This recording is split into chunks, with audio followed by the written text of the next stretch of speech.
Bonsoir mesdames et messieurs, bienvenue dans cette édition sur FM Télévision. Tragédie de plus à Kinshasa hier soir. Un incendie s'est déclaré dans un dépôt de carburant situé sur l'avenue Bobozo au quartier des Bonhommes dans la commune de Matete. Le bilan officiel fait état d'un mort, 8 blessés et des bâtiments endommagés. Les détails c'est dans ce commentaire. C'est dès la nuit que cet incendie s'est déclenché au quartier des Bonhommes, dans la commune de Matete, derrière le siège du parti Lumumbiste unifié. Le feu s'est déclenché dans une parcelle abritant un dépôt de carburant. Jusque-là, la cause réelle de l'incendie n'a pas encore été identifiée. L'incident a créé une panique générale dans le quartier.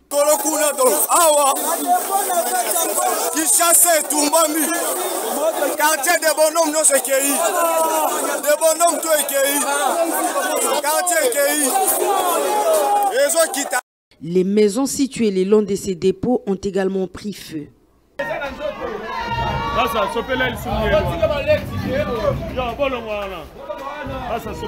Pendant que cet incendie s'aggravait, la population a tenté d'éteindre les feux par les moyens des bords, mais sans succès. D'énormes dégâts matériels ont été signalés, surtout dans des maisons où les gens étaient en profond sommeil. Après quelques heures plus tard, les véhicules anti-incendie sont descendus sur les lieux pour éteindre le feu. Selon les forces de l'ordre, une enquête sera diligentée pour établir les responsabilités. Pour couper court aux rumeurs faisant état de rupture de stock de carburant en RDC, le ministre national des hydrocarbures Didier Boudimbo a fixé l'opinion sur la disponibilité du stock de carburant dont dispose le pays. On l'écoute dans ses propos recueillis par Rudy Danzei. Il y a eu beaucoup de rumeurs, surtout sur les réseaux sociaux, qui faisaient état qu'il y allait avoir rupture de stock au niveau de la ville de Kinshasa dans les 48 heures.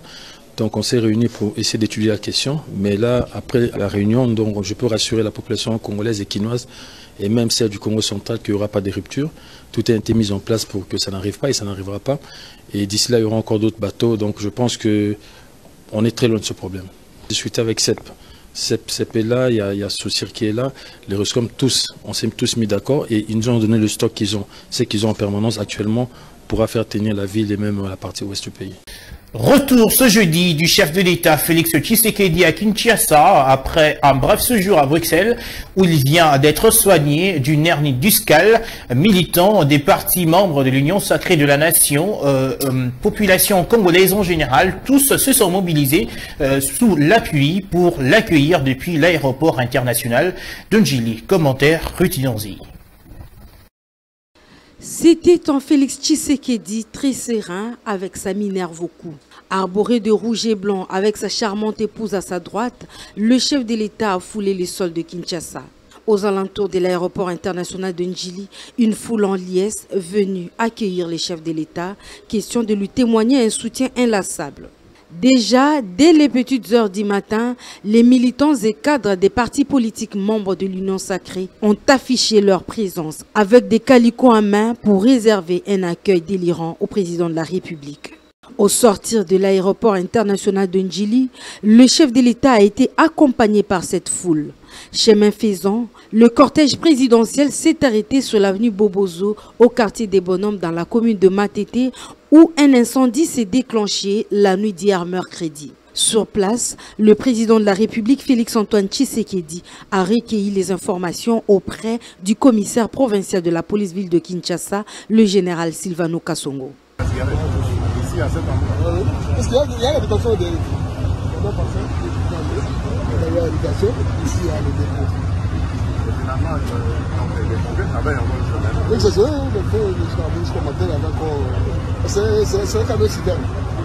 Le chef de l'État a manifesté sa compassion aux victimes de cet incendie. Après cette étape des bonhommes, le cortège présidentiel a poursuivi son chemin jusqu'à destination.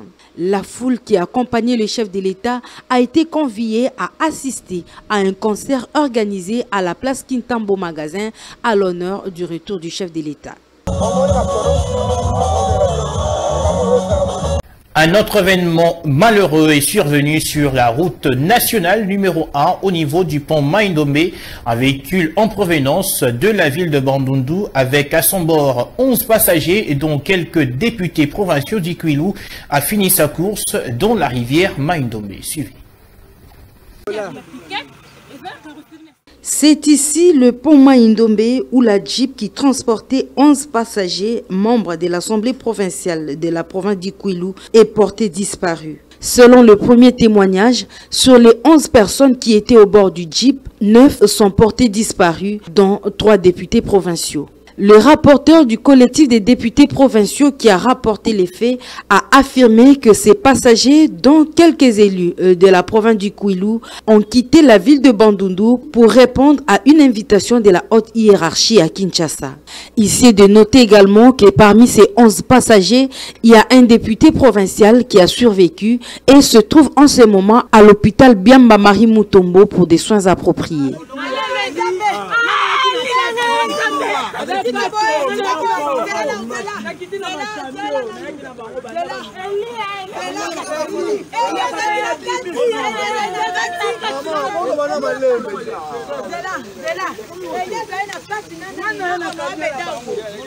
Parmi les députés disparus, il y a l'honorable Nkoussou, l'honorable Variste Ndimba et l'honorable Ifoum.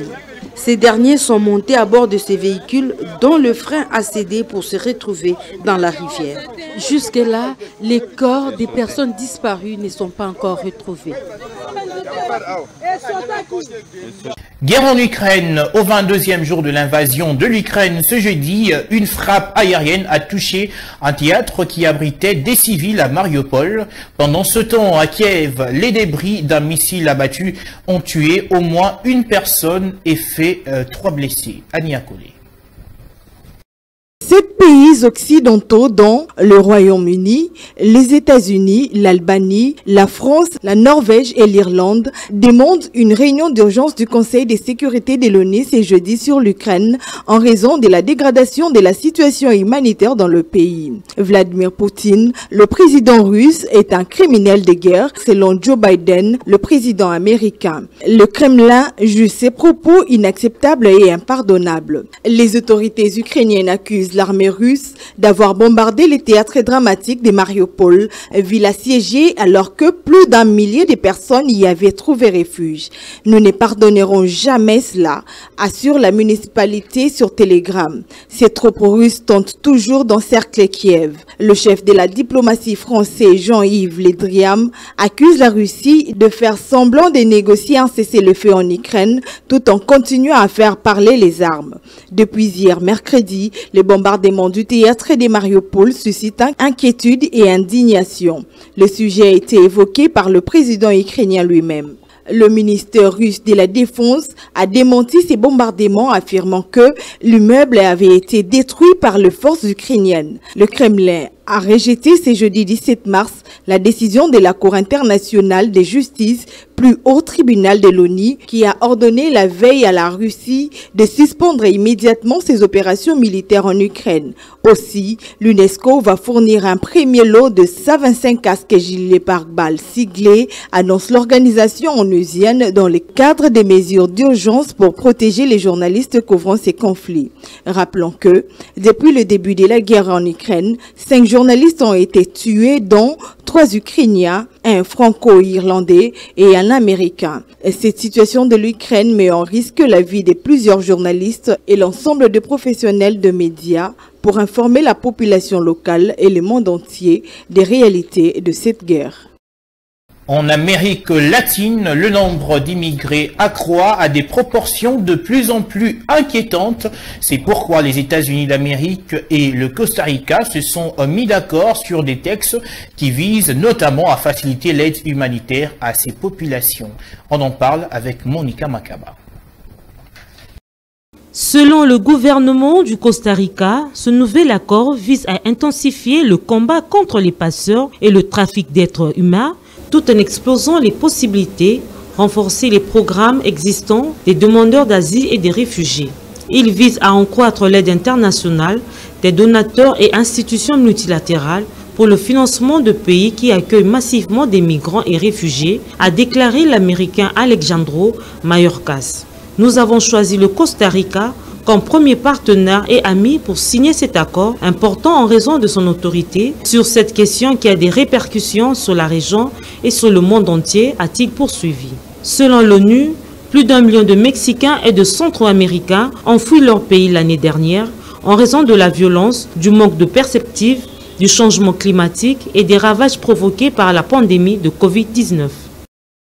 Parlons FC Renaissance du Congo. 45 jours après la prise de fonction du comité Maloua, place à l'évaluation.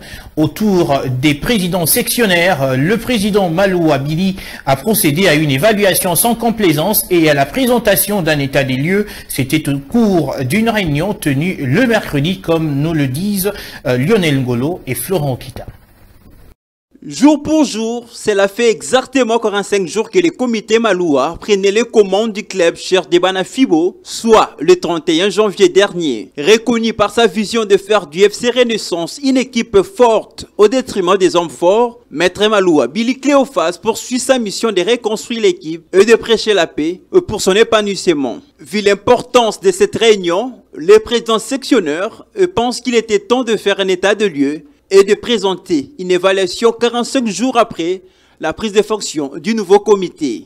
Bon, objectif à réunion est qui évaluation et à comité Maloua depuis qui mise en place et to évaluer total la mission to pesa ki bango à mi parcours ni ne salemi ni na ne salemi te ni fait salema. Bon, réunion au président a bien qui ba cadre équipe et ça allait tout d'abord na 3 choses au ya lobeli.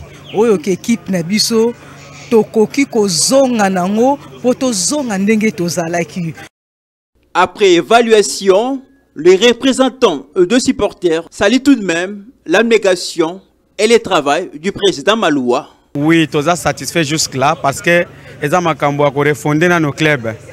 Il faut tout réévaluer, tout refonder, tout bander tout ça le système à 3R. Donc ceux qui t'auraient évalué, t'auraient fondé, t'auraient le côté. En tout cas, Banafi Bonioso, Boza OCP là. Tout sur le président, Nengue Penza, supporter sur Lingaka, tout sur le président, tout peut nos matières. Tout a besoin Penza, il y a équipe dans Bisso et revivre. Peut tout moni pe likansi président nango, et ça bien. Oyo vraiment intéressant à Makasi, à lobby, tout ça la renaissance. Et la renaissance à l'institution, mais à la renaissance à l'individualité, qu'il y a des hommes forts, il faut une institution à renaissance et à la fort. À la fin de la réunion, tous les présidents sectionnaires en commun d'accord adoptent la vision du président Maloua Billy Cléophas qu'il juge opportun pour apporter les changements au sein du club orange de la capitale. Et puis toujours en sport, l'association des dirigeants des clubs de football de la RDC, ADEFCO en sigle, était en réunion d'évaluation mercredi à Béatrice Hôtel. Maître Guy Mafuta, secrétaire général de cette association, a renseigné qu'il était question de tabler notamment sur la situation actuelle des championnats nationaux de la Ligue nationale de football et apporter leur soutien aux Léopards pour les matchs de barrage pour le mondial Qatar 2022. On l'écoute au micro de Lionel Ngolo. Il faut retenir que les dirigeants sportifs sont des acteurs importants pour l'avancement du football. Et là, nous sommes devant un défi important, celui d'aller à la Coupe du Monde Qatar 2022. Et en tant que partenaire important, en tant que formateur de ces footballeurs qui vont jouer pour l'honneur du pays, nous devrions prendre position. La position, c'est quoi? Soutenir les Léopards. La position, c'est quoi? Se rendre compte un peu de l'organisation avant ces rencontres. Là, nous avons fait un diagnostic. Nous avons observé 2-3 points qui évoluent et d'autres qui n'évoluent pas. Nous allons rencontrer le ministre pour nous faire le point de ce qui a été dit. C'est par rapport au championnat. Vous le savez, depuis plusieurs semaines déjà, le championnat Ligue 1 s'est arrêté. La raison, elle est connue. C'est l'absence de paiement des titres de voyage tel que le gouvernement l'avait fait. Alors nous avons résolu à ce que nous puissions nous adresser aux autorités. Déjà, il y a plusieurs tendances qui se dégagent. Une chose est que ces titres de voyage, c'est une décision du gouvernement. C'est un droit acquis pour les clubs. Il n'est pas question de revenir sur cette décision. L'autre observation, c'est qu'il faut repenser le montage financier, comment cela a été fait. La majorité s'est dégagée en faveur de la subvention des clubs. Que chaque club ait une ligne budgétaire, ou si pas une enveloppe, et à chaque club de s'organiser par rapport aux différents voyages. Ce qui peut assurer, n'est-ce pas, la régularité des déplacements. Et puis avant de boucler complètement ce journal, une parmi nous célèbre son anniversaire aujourd'hui. Il s'agit de Fifi Kalumbwe à qui nous souhaitons heureux anniversaire. Suivez ce spot. Aujourd'hui c'est ton jour, happy birthday. Tout le monde à la maison, happy birthday. Avec moi nous fêtons, happy birthday. C'est maintenant ton moment, happy birthday. Aujourd'hui c'est ton jour, happy birthday. Tout le monde à la maison, happy birthday. C'était là l'anniversaire de Fifi Kalumbwe en image. On la retrouve en tout cas tout à l'heure dans la découverte. C'est pour moi l'occasion de vous dire au revoir pour cette grande édition du journal. Je vous retrouve dans quelques instants dans la découverte. Restez avec nous.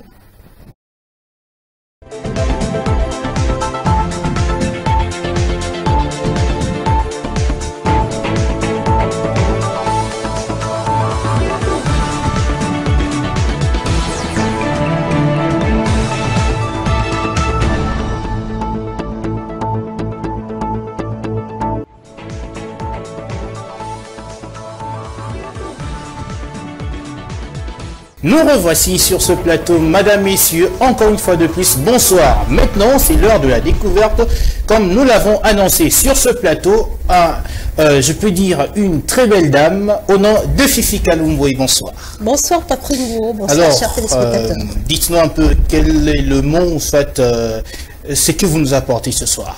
Ce soir, j'apporte petite précision sur les sons de la consonne S. Oui. La consonne S, des fois, il se prononce Z et des fois, il reste S. Oui. Quand est-ce qu'il se prononce Z? Il se prononce... quand est-ce qu'elle se prononce Z?